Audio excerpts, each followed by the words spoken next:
Alrighty, what's up YouTube? Welcome back to the channel. In today's video, I'm going to teach you how to export on Adobe Premiere Pro 2020. So you want to have your project open, and when you think you're done, you should double check, triple check your project. So this means zooming in to the fine details that you might think that need some adjustments, and zooming out to the overall organization of your project. I like to look through it a couple times, watch it 2 or 3 times to know that everything's perfect. So then I save the project right before I export it.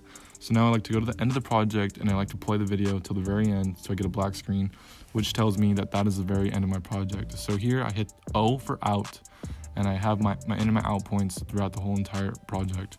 So this will be indicated by a gray bar above your timeline.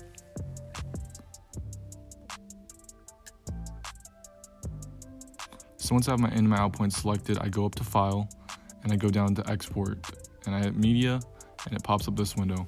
And this window can also be reached through a second option, so I'll cancel that real quick and I'll hit Command M. Command M is a shortcut for exporting to get to this window. So now we're here and I'm going to look through my formats. So H.264 is my favorite format because it's the smallest file and it's most manageable for my personal uses. So next there's a preset. Adobe automatically does the match source high bitrate, but I like to have YouTube 1080p HD because that's what I like to export as. So you can go down, scroll down and find it. So next I like to change my output name. Changing your output name and the location where to save it is super important because sometimes I change the name but I don't put where to find it, and I export it and half an hour goes by and I forgot where I saved it, so I have to go do the searching process and find it.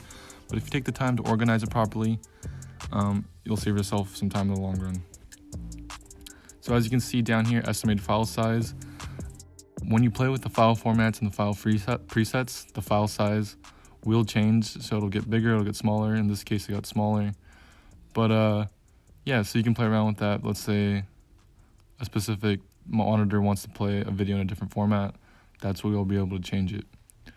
So once I have my file formats, what I like to go, double check, and I like to hit export. The export time will vary from computer to computer, or how big or how small your file is. So be patient and just keep an eye on this loading bar. So once the project is saved to the location and exported to where you want it to be, you can find it by searching through your files and finding the project. In this case, I saved it to this folder, and here's my project. Before I like to export or upload my project to anything, I like to double check and watch it one more time just in case I missed something or in case the project was not exported properly. That is how you export a project on Adobe Premiere Pro 2020.